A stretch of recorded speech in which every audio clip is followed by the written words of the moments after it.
Yo, it's your boy eBay Fight Predictions in the building, and I'm gonna be breaking down Uriah Hall versus Sean Strickland. Great fight. I love it. Honestly, man, this is a really big jump up for Sean Strickland. Hey,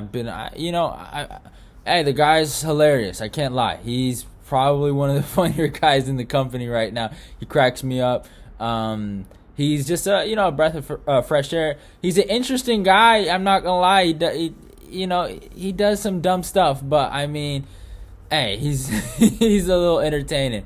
And also Uriah Hall, straight up killer, man. What he's done in at least his last two, to two fucking legends of the game, and Weidman and fucking Anderson Silva. I mean, he's been killing it lately. So this is a really good fight. Not on the greatest card, but I feel like this is gonna deliver. I have a good feeling this is, no matter what, Sean goes forward, Uriah might back up a little bit, but I think this is gonna deliver. I think somebody getting knocked out. In my humble opinion, somebody getting knocked. It could go to decision, but I think it got fight of the night. It's gonna be a classic. I think. I don't know. Could it be boring? Like, I don't think Sean would let it be boring. There ain't no way Sean gonna let it be boring. And I think there's gonna be a lot of dimensions to this fight, man. Really good fight. Two contenders going at it, trying to get that top 5 spot. But yeah, let's look at the rankings actually, see where these guys are ranked. I think Uriah is like what, number 8, and Sean Strickland's number 11. So all right.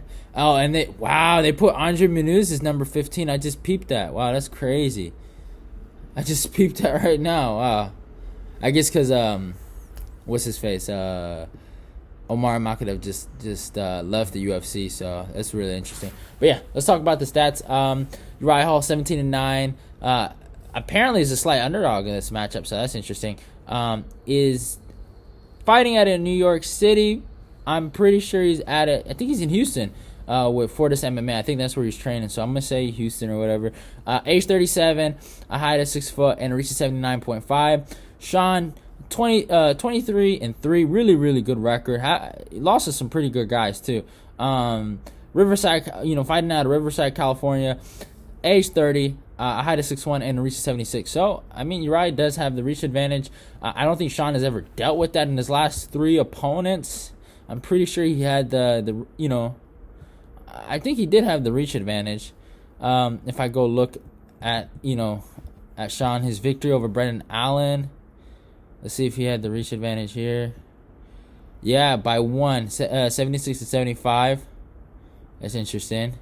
Against Jocko, did he have the reach advantage? Oh, Jocko had the reach advantage, which is interesting. And against Marshman, let's see if he had the reach advantage. And yeah, he had a 3-inch reach. So it hasn't been that much of a reach disparity with him. But I mean, again, I kind of said it. But in terms of notable wins for a guy like Sean Strickland, he's on a really decent 3-fight win streak. Marshman win was almost like a tune-up fight for him. He's on a 4-fight win streak. He has his victory over Nordine Talib. But we really don't need to talk about that. But besides all of that, I mean, the Jocko victory was really good. The Brendan Allen victory, I mean, has aged like fine wine. Allen just defeating Carl Roberson via heel hook, and is showing to be a really good prospect. Now, I am making this video before Brendan Allen fights Soriano, so you never know, he might get knocked out. So it is what it is, but hopefully Allen gets it done in that fight. But yeah, it is what it is. Sean has proven to be a really good fighter. He's really proven. I mean, look at his losses. Zaleski dos Santos, Kumar Usman, right? And yeah, Santiago Ponzinibbio. He's also beating Tom Breeze. Now, I don't know how people kind of look at it. It was a split decision. But Tom Breeze is a, UK prospect that everyone was really high on. But, they beat him. And some people aren't high on him. They think he's a bitch. I don't know. That's not my opinion. That's some other people's opinions. But yeah, it depends on how you look at him. But I mean, losing to Ponzinibbio, losing to Usman, and losing to Zaleski dos Santos, in my opinion, I thought Zaleski dos Santos beat that one dude in the rankings. Forgot his name. The little Kung Fu dude. Let me find it out.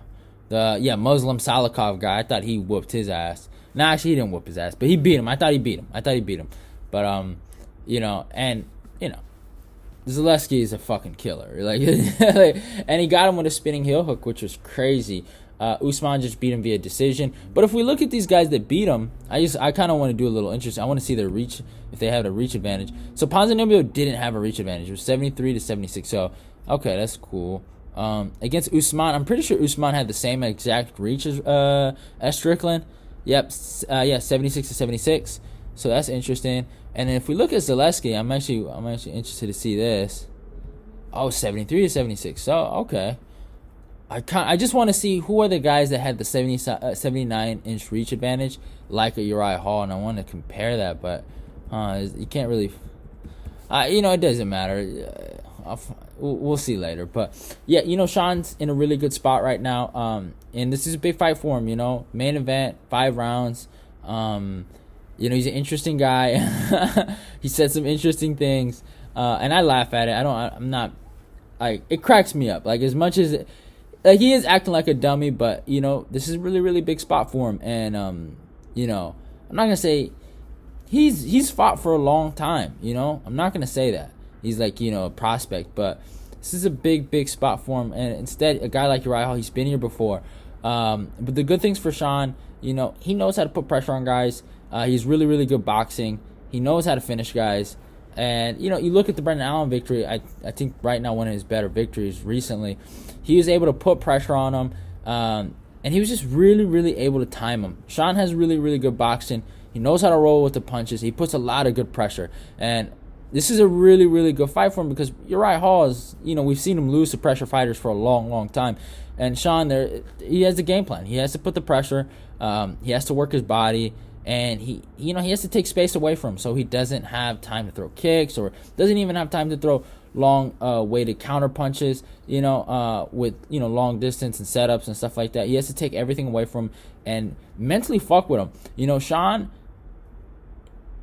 The thing about Sean is he talks a lot of mess, and I don't even think he does it on purpose. I think that's just who he is. But in this matchup against Uriah, and I'll talk more about Uriah got a lot of mental demons that he battles in that octagon every fucking time he gets in there. I think Sean might talk some mess. He did it against Marshman. He did it against, I think, Allen. Dude, he yelled at Allen's fucking face when he knocked him out. And then I remember when he beat Jocko, he told, after the bell rang, basically, after they were done fighting, when they finish fighting and, they kind of celebrate. But it went, they went the full distance, and, Jocko put his hands up and he told him, hey, don't put your fucking hands up, bro. You fucking lost. I was like, yo, what is wrong with this dude? But that's just who he is. He's just that kind of guy. I've met guys like that are just super hyper, I wouldn't even say aggressive, but just, you have to say, you got him calling what he is. He's real. He's a real dude. And I respect that. I give him his credit. He's just hyper aggressive. He's just, alpha. It's a real alpha, trait he has, and I give him respect for that. But it's he gotta chill out sometimes, man. I saw some of the things he said about the. I don't want to get too political here, but I saw some of the things he said about the whole entire Israel-Palestine situation, and it's not funny, the actual situation, but what he said, it cracked me up because I'm like, how. This dude is bold, man. He's a bold dude, so you gotta respect him. And basically, to go back to the fight and where it all, to make sense of everything I just said, he doesn't give a fuck. So for him, I think he's just mentally ready to be in that. He's a little bit of crazy, and I think a little bit of crazy fucks with Uriah, and I think that's gonna help him in there, and that's what he has to do to really win this fight. That's one way I can see him winning this fight. But if we look at a guy like Uriah Hall, though, as much as I've talked about Sean, I mean, he's fought the who's of the middleweight division. He is experienced. He's been in these moments. I have basically picked him in his last 2 fights, man, on this channel. But I've picked him, throughout his whole entire last 4, right? On his 4-fight win streak. But the guys he's fought, man, I mean, we can just look at the resume. He fought Kelvin Gastelum, fought Thiago Santos, fought Gegard Mousasi, Robert Whittaker, Derek Brunson, Christoph Jocko, Paulo Costa, Anderson Silva, Chris Weidman. He's fought some of the who's of this division. And in terms of who he's beat, he lost to Kelvin. He beat Thiago Santos. He beat Gegard Mousasi, then lost to Robert Whitaker, lost to Derek Brunson, got knocked out in there, lost to Gegard in the rematch. Beat Jocko, though, knocked him out. That's the difference. They do have that as a common opponent. And his last loss was to Paulo Costa. And now he's on this 4-fight win streak. Beat Bevon Lewis via third round TKO. I'll talk more about that fight. Beat Antonio Carlos Jr. via split decision. Beat Anderson in the 4th round TKO. And beat Weidman, and broke his fucking leg. But, honestly, I really want to talk about this 4-fight win streak. I think the other losses, we'll add the Paulo Costa fight there. We'll talk more about that. But I feel like the other losses, I've seen them. I don't think they're going to play as much as a factor as I think a lot of people do. I think a lot of people look at Uriah Hall and they kind of judge him off of those losses. And they're kind of like, oh, man, he had so much hype and he had so much potential, but he's not mentally there. And, those losses affected him. But, after the Paulo Costa loss, a lot of people gave up on him. I don't know. I don't have a lot of facts on this. This is just my theory. But I think he switched camps after either the Antonio Carlos Jr. victory or the Bevon Lewis victory. I personally feel like this, when he lost to Paulo Costa, this was a time where Kelvin Gastelum and Marvin Vettori in his gym in King's MMA were rising.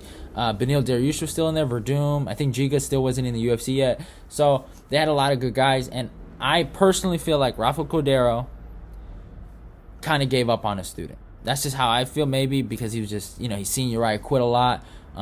He quit in the Paulo Costa. He got pressured and Paulo broke him, but it doesn't mean he broke him for life. He broke him in that night. He was just a better man that night. Doesn't mean he's better than him forever. But in that fight against Paulo, I feel like that was the end of his relationship with King's MMA, and he kind of, I don't know. I think Rafael Cordero just became more invested in his other middleweights that were doing better at the time, and if that's true, then all right, good on me. If that's not true, then hey, I'm sorry. But let's just say it is true. You don't treat a guy like that, And I don't know why he went to Fortis MMA. Uriah Hall's always had mental, I wouldn't say mental problems, but he's always talked about mental health. He's always talked, he's been bullied. You hear about the stories that he really went through some bad shit in high school and just some really, really, really bad stuff. And it breaks my heart when I hear that. And I didn't really know about it until I think the Anderson fight when they did the UFC Destined. But I think just he's always had those mental problems, and sometimes a coach will give up on you. Sometimes a coach will be like, I don't really want to work with you no more. I want to work with the winners. And he found a home in Fortis MMA, and you hear the things he's done in Fortis MMA, and the way he's just risen and how he's gotten so much mentally better and mentally sharp. It's inspiring. He's made a real 180 almost in his career, and especially, and I think this all started in the Bevon Lewis fight. Bevon Lewis was a guy, I think he was 6-0 at the time, coming out of the Contender Series. He was winning the whole fight. And I think if we ever look at what happened to Bevon Lewis, because he looked like, complete garbage against Trevin Giles, right? And we always wonder what had happened to Bevon. Look at this fight. And I might be wrong, and it's just some weird energy stuff that I'm about to say. Bevon had the energy of a young lion. He was strong, man. He did not give up in that fight. He was putting it on Uriah. He was breaking Uriah Hall. And Uriah Hall was going back in that same syndrome of quitting. And I remember Uriah had, I think before the fight, he said he was going to dedicate this fight. I forgot the family member that had cancer, but he was going to dedicate it to her. And I was looking at this fight, I was like, come on, Uriah, you really going to quit on? He said you're going to fight for this family member. You really going to do this right now? You're going to quit? That's what I was saying in my head when I was watching this fight, right? And this guy, I don't know where he brought it out of him, but he brought something out of him where he just fought through that adversity and just took a piece of Bevon right when he knocked him out, almost a piece of his energy. I might be, I might be wrong, and he might go back to his quitting ways, but ever since that fight, he's been different. I'm telling y'all, and I've been proven right. Go watch. There's this really dope video. It's by Alpacas about that fight in particular. I will link it in my description. Please watch it. It's an old video, but it's a really dope video. I enjoy it. I watched it. I remember. This was back in the day in high school, but I watched it in my seat. I think it was my seat. Yeah, it was my senior year. I was watching it. Well, my I think it was my history. It was some stupid. My government teacher or whatever was spewing some nonsense. I was watching it, but watch this video. I'm telling y'all, it's really really good, man. I really give him a lot of credit, and they just talk about his body language. They're all about body language in that thing, right? But back to Bevon. I mean, in that fight, he really found something. And after, when he knocked him out, you could just see he was different. I saw something changed after that. And then he fought Antonio Carlos Jr. And a lot of people say, oh, he lost. He persevered even in that fight. You know, he didn't quit. He didn't quit one time in that fight. And I thought he won. He dropped him. There were so many moments. He had his back taken. He could have just gave it up. But he would not give up, y'all. And then he fought Anderson Silva. And then I saw the bitch come out of him again. I saw that quitter guy come out, right? And what did he do? He figured him out. He started believing in his punches, and he knocked him out in the fourth. And then he fought Weidman, and I remember one of the better countdowns I've ever seen. Go check out that Chris Weidman, Uriah Hall countdown. And this is a rematch. This was a rematch. A lot of people forget that. Uriah Hall knocked this dude out. And it's that story about that fight so interesting because, you know, this was a New York brawl. Both guys from New York, and Long Island versus I think is he Harlem? I think I don't know. I'm sorry. I'm a Cali guy. I'm sorry, y'all. But I mean, it was for real, and it's an interesting story of how Weidman kind of perceived them, and you look at their careers, and Uriah Hall kind of almost in that. Weirdly, in that countdown, kind of like said, a lot of his mental issues came from that Weidman fight. And Weidman always, before they had their fight, always talked about Uriah Hall as almost like a quitter. And, almost kind of was always the bigger brother out of the two, just kind of bigger brothered him. And he kind of looked like, all I got to do is put the pressure and break this kid again. And I tell you guys, when I saw that entrance, the fucking outside. But when I saw that entrance by Uriah Hall, and he came out to that Nas song, Made You Look, I knew it was over. I knew it was over for Weidman. I knew in my heart he was gonna die. And the way Uriah Hall came out like he came out like the Undertaker, damn near with the black hoodie and shit like that, and with a bunch of his fucking Fortis MMA coaches coming out in all black. You saw Ryan Spawn in all black. Them dudes look like some killers. So he just seems different. He seems like he has a different killer edge to him.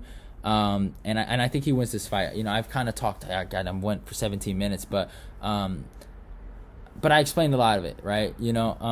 I just think he's different. He has the reach advantage, and I think Uriah's been here before, and he's not gonna let some guy that is a fucking lunatic take his spot. I think he just needs to, again, and there's this really cool video. I'm going to post it on I tried to post it on my YouTube, but they copyrighted it. But it's a really cool thing that him and Chael Sonnen had this convo. I'm going to post it on my Twitter, so go check that out. But I think Uriah has, conquered some of his demons. And I think Sean Strickland's going to get the best version of Uriah. And the best version of Uriah beats the best version of Sean Strickland, just in my opinion. I think he's the better striker. Sean's gonna. I feel like Sean should grapple, right? I think that's really one of the better ways to beat Uriah. I think just putting pressure on him right now, I think it's a deadly option. Maybe Sean can break him, but I don't think so. I think Uriah gets this done. I'm gonna say 4th round TKO. I'm gonna say Uriah gets him out of there. I just think Uriah is the better striker overall, and he's the longer striker, and I don't think he's gonna mess up. Like he messed up against Derek Brunson. He let Derek Brunson catch him. I think he's just in a different mental space, and he's kind of doing what Derek did, like the GOAT, Blonde Brunson. That's my boy right there. Derek. I used to clown him a lot, but I've seen the evolution he's made, and I'm kind of seeing the evolution Uriah is making, and I think they're realizing that it's now or never. And I think Uriah is gonna really put it on Sean and let him know, your time isn't now, my time. It's my time. Your time is up, and my time is now. I think I think that's what Uriah is going to do to him. But, yeah, 4th round TKO. Got Uriah Hall. Hope you guys enjoyed this video. But it is what it is. Go check out my, my Twitter, my Instagram. All those links will be down below in the description box. If you're new, subscribe, like, comment, share the video. Let's get this eBay Fight Prediction Nation growing. Love y'all and goodbye. And yeah, it is what it is.